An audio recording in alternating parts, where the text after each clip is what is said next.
अस्सलामुअलैकुम। Welcome to Haqiqatnama. मेरा नाम सैयद साद शाह है।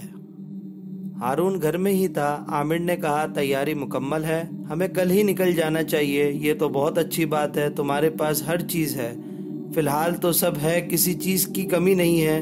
वो काफ़ी देर तक बातें करते रहे। अगले दिन हम दोनों ने सामान उठाया और घर वालों की दुआएं ली और शहर की तरफ चले गए। हम शहर चले गए। कॉलेज थोड़ी दूर था। फिर हम कॉलेज पहुंच गए, जहां हम दोनों को बआसानी से दाखिला मिल गया। आज हमारा पहला दिन था। आमिर अपने डेस्क पर अकेला बैठा था। यहाँ पर लड़के और लड़कियां इकट्ठे पढ़ते थे। आमिर ने देखा कि एक बहुत ही खूबसूरत लड़की कॉलेज में आई, जो देखने में बहुत ही खूबसूरत लग रही थी। इसके लंबे बाल थे, हिन्नी जैसी चाल थी, गुलाबी होंठ थे, ऐसे जैसे वो जन्नत की हूर लग रही थी। आमिर ने इसे देखा तो उसे वो पहली मुलाकात में दिल दे बैठा। वो लड़की थी ही ऐसी खूबसूरत। इत्तेफाक से वो लड़की आमिर के साथ ही बैठी थी। आमिर बहुत खुश हुआ कि वो जिस लड़की को चाहता है वो इसके पास ही बैठी है। वो सोचने लगा कि मैं इससे इसका नाम पूछता हूँ, लेकिन फिर इसको ख्याल आया कि कहीं वो बुरा ही ना मान जाए। लेकिन वो रह ना सका। इस लड़की को सलाम कर दिया। लड़की ने जवाब अच्छे अंदाज में दिया। इसका अंदाजा देखकर वो सोचने लगा कि काम बन सकता है। तब इसने इसका नाम पूछ ही लिया। जी, मेरा नाम आसिया है। मगर ये आप क्यों पूछ रहे हैं? आमिर ने कहा।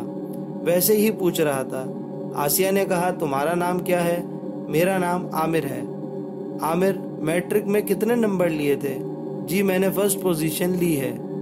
वाओ, ये तो बहुत अच्छी बात है। आप वैसे भी मुझे बहुत ज़हीन लगते हैं। जी शुक्रिया, लेकिन आपने कितने नंबर लिए थे? मेरे नंबर बहुत ही कम आए थे। फिर भी कितने? आमिर ने पूछा। इसने नंबर बताया तो आमिर ने कहा, मैं आपको पढ़ा दिया करूँगा। वेरी गुड, वो खुश होते हुए बोली। कॉलेज में छुट्टी हो गई। आमिर और हारून अपने कमरे में बैठे हुए थे। हारून ने आमिर को कहा, आमिर साहब, वो लड़की कौन थी जिसके साथ तुम आहिस्ता आहिस्ता बातें कर रहे थे? कौन सी लड़की? आमिर ने बात को छुपाते हुए कहा। इतने बच्चे भी ना बनो, बताओ वो लड़की कौन थी जो तुम्हारे साथ बैठी थी? वो दरअसल मेरी क्लास फेलो है। हम एक दूसरे से बातें कर रहे थे। वो बहुत ही अच्छी लड़की है, हारून ने कहा। पहली ही मुलाकात में कह दिया कि वो बहुत ही अच्छी लड़की है। चलो छोड़ो इन बातों को, अपना सबक याद करो जो हमने कल को अपने प्रोफेसर को सुनाना है। चलो जल्दी करो, वैसे भी हम अपने घर से पढ़ने के लिए आए हैं, लिहाजा हमको पढ़ना चाहिए। फिर हारून ने कहा, चलो खाना खाने चलें, वैसे भी मुझे बहुत भूख लगी हुई है। वो दोनों कमरे से बाहर निकल गए और एक होटल की तरफ चल दिए। वहाँ एक सीट पर बैठ गए। फिर वहाँ बैठकर खाना खाया और कमरे में आ गए और फिर सो गए। सुबह 7 बजे उठे, कपड़े बदले, खाना खाया और कॉलेज चले गए। असल में वो दोनों हॉस्टल में रहते थे। वो कॉलेज में पहुँच गए। आमिर अपनी सीट पर बैठ गया। आसिया अभी तक नहीं आई थी। फिर थोड़ी देर बाद आसिया भी आ गई और आमिर के साथ ही बैठ गई। आमिर को इसको देखकर इसकी जान में जान आ गई। खाना खाया और कॉलेज चले गए। असल में वो दोनों हॉस्टल में रहते थे। वो कॉलेज में पहुंच गए। आमिर अपनी सीट पर बैठ गया। आसिया अभी तक नहीं आई थी। फिर थोड़ी देर बाद आसिया भी आ गई और आमिर के साथ ही बैठ गई। आमिर को इसको देखकर इसकी जान में जान आ गई। दोस्तों, अगर अभी तक आपने हमारा चैनल सब्सक्राइब नहीं किया तो नीचे मौजूद बेल आइकन को प्रेस कर दें। आमिर साहब, कैसे हैं आप? जी ठीक हूँ, आपकी कमी महसूस कर रहा था। वो किस खुशी में? इसलिए कि आप मेरी क्लास फेलो हैं और मैं चाहता हूँ कि तुम खूब पढ़ो ताकि तुम FA में फर्स्ट पोजीशन ले सको। आमिर, तुम बहुत ही अच्छे इंसान हो। वैसे आपके पापा क्या करते हैं? वो मजदूरी करते हैं। और फिर इसने अपनी कहानी सुना दी, जिसको सुनकर वो बहुत दुखी हुई और इसकी आंखों में आंसू आ गए। आमिर, तुम्हारी कहानी बहुत दुखी है। तुम्हारे भाई पढ़े लिखे हैं और मजदूरी करते हैं।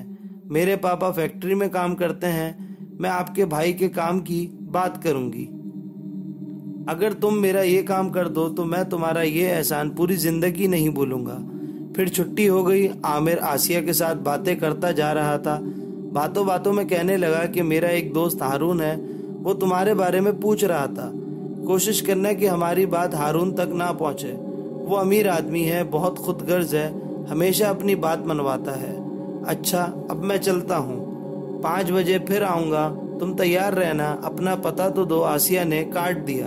फिर आमिर अपने कमरे में आ गया। आमिर ने कपड़े बदले और फ्रेश होकर खाना खाया और अपना पढ़ने लगा। अब मेरी पढ़ाई ख़त्म हुई, टाइम देखा तो 4:30 बजे थे।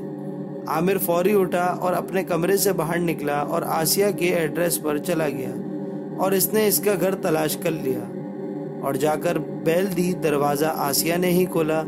तुम इस वक्त यहाँ? वो इसे देखते ही बोली, हाँ, आपसे मिलने को दिल चाह रहा था, सो चला आया। आप बहुत अच्छी हैं, आप बहुत अच्छे हैं। वो मुस्कुराई। क्या मुझे अंदर नहीं आने दोगी? क्यों नहीं जनाब, आइए। वो एक तरफ को हट गई और आमिर इसके घर में दाखिल हो गया। वो इसकी बैठक में जाकर बैठ गया। फिर आसिया किताबें लेकर इसके पास आ गई और आमिर इसे पढ़ाने लगा। काफ़ी देर तक वो बातें भी करते रहे और पढ़ते भी रहे। फिर आमिर बोला, मैं अब चलता हूँ। नहीं, ऐसे नहीं, खाना खाकर जाना। नहीं, फिर सही, मुझे जल्दी है। वो बोला, ठीक है, अपना ध्यान रखना। ओके, इसने कहा और चल दिया। और फिर इनकी मुलाकात ऐसे ही होने लगी। हारून जो आमिर का दोस्त था, वो इन दोनों की दोस्ती से बहुत जलता था। इसने कहा, आमिर, तुम मेरे बचपन के दोस्त हो, मैं नहीं चाहता कि तुम किसी मुसीबत में फंस जाओ। क्या मतलब? मैं तुम्हारी बात समझा नहीं हूँ। मेरा मतलब है, तुम जिस लड़की के चक्करों में पड़े हुए हो वो अच्छी लड़की नहीं है। प्लीज़ हारून, दोबारा ये बात अपने मुंह से भी ना निकालना, वरना तुम्हारे लिए अच्छा नहीं होगा। दिन गुजरते गए। आसिया और आमिर की दोस्ती बढ़ती रही। हारून ने आमिर को दोस्त मानने से इनकार कर दिया था। अब इन दोनों की दोस्ती दुश्मनी में बदल गई थी। इम्तिहान भी सर पर आ गए थे। आमिर तैयारी में मसरूफ़ था। आज पहला पेपर था। दोनों ने बहुत अच्छी तैयारी की थी। पेपर बहुत अच्छा हुआ था, सबसे अच्छा हुआ था। आमिर और आसिया का फिर दूसरा पेपर भी बहुत अच्छा हुआ। आखिर सभी पेपर अच्छे हुए। फिर एक एक करके सभी पेपर अच्छे हो गए। हारून इसी सोच में था कि वो किसी तरह से आसिया को रास्ते से हटा दे। अब चूंकि इम्तिहान ख़त्म हो गए थे और आमिर घर जाने की तैयारी करने लगा। इसने कमरे में जाकर अपना सामान पैक करना शुरू कर दिया। जब इसने अपना बैग देखा तो इसमें पैसे नहीं थे। वो परेशान हो गया, मेरे पैसे किसने निकाले हैं? हारून आया तो हैरान हो गया और बोला, हैरान होने की ज़रूरत नहीं है, तुम्हारे पैसे मैंने निकाले हैं। आमिर बोला, अगर तुमको पैसों की ज़रूरत थी तो मुझसे मांग लेते। वो बोला, मैं तुमको कभी भी पैसे नहीं दूंगा और मैं देखता हूँ कि कौन तुम्हारे काम आता है। तुम्हारे कहने का मतलब ये है कि कोई भी मेरी मदद नहीं करेगा? आमिर ये कहकर कमरे से बाहर निकल गया। हारून ने अपना सामान बांधा और अपने घर चला गया। आमिर सीधा आसिया के घर चला गया। दरवाज़ा आसिया ने ही खोला और फिर वो इसको अंदर ले गई। वो इसको परेशानी में डूबा हुआ देखकर बोली, खैर तो है? तुम्हारा चेहरा उतरा हुआ क्यों है और इस कदर बुझे बुझे से क्यों हो? आसिया, हारून ने मेरे बैग से पैसे निकाल लिए हैं और वो देने का नाम ही नहीं ले रहा। और फिर सब कुछ इसने आसिया को बता दिया। आमिर, आपको फिक्र करने की कोई भी ज़रूरत नहीं है। मेरे होते हुए तुम परेशान मत हो, मैं अभी लाकर देती हूँ। इतने में आसिया की अम्मी भी आ गई और इसने कहा कि आमिर बेटा, आसिया तुम्हारी बहुत तारीफ़ें करती है। तुम 1 साल यहाँ आते रहे हो। आसिया ने तुम्हारा कुछ मसला बताया है। ये लो, ये पैसे रख लो। शुक्रिया आंटी जी। इतना कहकर आमिर ने इनसे पैसे लिए और वापस चला आया और फिर अपने घर पहुँच गया तो सब घर वाले बहुत ही खुश हुए। बेटा, इम्तिहान कैसे हुआ? अम्मी जान, बहुत ही अच्छे हुए हैं पेपर। और फिर सबसे वो मिलता रहा और 15 दिन हो गए इसकी हारून से मुलाकात ना हो सकी तो इसका दिल चाहा कि वो हारून से जाकर मिले। ये सोचकर वो इसके घर चला गया और पूछने पर पता चला कि वो काम के सिलसिले में शहर से बाहर गया हुआ है। तो वो घर वापस आ गया और सोचने लगा कि वो शहर में किस जगह जा सकता है। अम्मी जान, बहुत ही अच्छे हुए हैं पेपर। और फिर सबसे वो मिलता रहा और 15 दिन हो गए इसकी हारून से मुलाकात ना हो सकी तो इसका दिल चाहा कि वो हारून से जाकर मिले। ये सोचकर वो इसके घर चला गया और पूछने पर पता चला कि वो काम के सिलसिले में शहर से बाहर गया हुआ है। तो वो घर वापस आ गया और सोचने लगा कि वो शहर में किस जगह जा सकता है। हारून अपने दोस्तों के साथ मिलकर आसिया को अगवा करने की कोशिश कर रहा था। वो सुबह से कोशिश कर रहे थे। आखिरकार आसिया को काम के सिलसिले में शहर जाना पड़ गया। तो वो पैदल ही जा रही थी। अब थोड़े मकान थे, इन्होंने मौका देखते ही इसको उठवा लिया और एक वीराने में ले गए। वो इनकी मिन्नतें करती रही कि मुझे छोड़ दो, लेकिन इन्होंने कहा तुमको हम छोड़ने के लिए उठाकर नहीं लाए हैं, तुमसे एक एक बात का हिसाब लेना है। फिर इन्होंने इसको खूब मारा, यहाँ तक कि हारून ने इसके पेट में छुरी घोंप दी। वो तड़पने लगी। वो इसकी मौत का तमाशा देखते रहे। जब इसकी सांसें बंद हो गई तो वो इसको एक खंडर में फेंक कर फरार हो गए। 3 माह बीत गए। इसको मरे हुए रिजल्ट भी आ चुका था। आसिया की पहली पोजीशन आई थी। आमिर बहुत खुश था। वो कॉलेज गया और अगली क्लास में बैठ गया। वो अकेला था, हारून भी अकेला था, आसिया भी क्लास में नहीं आई थी। आमिर परेशान हो गया कि आसिया क्यों नहीं आई है। वो इसको देखने को तरस रहा था, लेकिन वो इसको कहीं भी दिखाई नहीं दे रही थी। एक दिन बीत गया, फिर दूसरा दिन बीत गया, यूं पूरा हफ्ता बीत गया, लेकिन आसिया कॉलेज में ना आई। तो इसने इसके घर जाने का प्रोग्राम बना लिया कि एकदम इसको आसिया की आवाज़ सुनाई दी, आसिया तुम कहाँ हो, मेरे सामने आओ। आमिर मैं तुम्हारे सामने नहीं आ सकती हूँ, मैं मर चुकी हूँ, मुझे मार दिया गया है। ये सुनना था कि आमिर जैसे पागल हो गया। ये तुम क्या कह रही हो? हाँ मैं ठीक कह रही हूँ, मैं मर चुकी हूँ। और फिर इसने सारी कहानी आमिर को सुना दी कि मुझे तुम्हारे दोस्त ने अपने साथियों के साथ मिलकर मार दिया है। इसने मुझसे बहुत ज्यादती की है, मेरी रूह इसकी वजह से भटक रही है। मैं इससे इंतकाम लेने के लिए बेचैन हो रही हूँ। तुम इस काम में मेरा साथ दो। आसिया मैं सोच भी नहीं सकता था कि मेरा दोस्त इतना घटिया भी हो सकता है। देखो तुम्हारी पहली पोजीशन आई है। वो ये सुनकर मुस्कुराई और बोली कि ये तो बहुत ही अच्छी बात है, लेकिन मुझे अब क्या फ़ायदा पोजीशनों का। हाँ जानता हूँ कि अब तुम्हें इसका कोई फ़ायदा नहीं है, लेकिन मैं इस दरिंदे को जिंदा नहीं छोड़ूंगा जिसने मेरी जान को मारा है। इतना कहकर वो अपने कमरे में जाने लगा। वहाँ पहुँचा तो वो तीनों दोस्त पुरसुकून नींद सोए हुए थे। आमिर वहाँ खड़ा रहा। आसिया की रूह इसके पीछे खड़ी थी। आसिया की रूह ने इन तीनों को जगाया। वो तीनों उठे तो आसिया को देखकर हैरान रह गए। इनको यकीन नहीं आ रहा था कि इनके सामने आसिया खड़ी है। इनकी जबानें गंग हो गई थी। तुम तो मर चुकी थी, फिर यहाँ कैसे? हाँ मैं मर चुकी हूँ, तुम लोगों ने मुझे मार दिया था, लेकिन ये मैं नहीं हूँ, मेरी रूह है जो तुमसे इंतकाम लेने आई है। मैं वही कुछ करूँगी जो तुमने मेरे साथ किया था। मैं तुम तीनों में से किसी को भी जिंदा नहीं छोड़ूंगी, तड़पा तड़पा कर मारूंगी, जिस तरह तुम लोगों ने मुझे तड़पा तड़पा कर मारा था, बिल्कुल इसी तरह मैं तुम लोगों को मारूंगी। आमिर एक तरफ खड़ा था। इसको बहुत दुख हो रहा था कि इसकी महबूबा को इन लोगों ने मार दिया है। वो इन तीनों को देख रहा था जो डरे हुए थे। आसिया को देखकर इनके चेहरे जर्द पड़ गए थे। आसिया इनके सामने खड़ी मुस्कुरा रही थी, इनकी बेबसी पर हंस रही थी। वो भी इस वक्त ऐसे ही बेबस थी, लेकिन इन्होंने इसकी एक भी ना सुनी और इसे मार दिया था। फिर वो इनको कैसे छोड़ सकती थी? इसने अपने मुंह से आग निकाली और एक तेज फूंक मारी। आग सीधी हारून की तरफ बढ़ी। इसके कपड़ों को आग लग गई और वो चिल्लाने लगा, चीखने लगा, लेकिन कोई भी इसको बचाने वाला ना था। सब इसके पास मौजूद थे, लेकिन इसको बचाने वाला कोई ना था। वो तड़प तड़प कर मर रहा था, चीख रहा था, और दूसरे साथी आसिया से अपनी जिंदगी की भीख मांग रहे थे।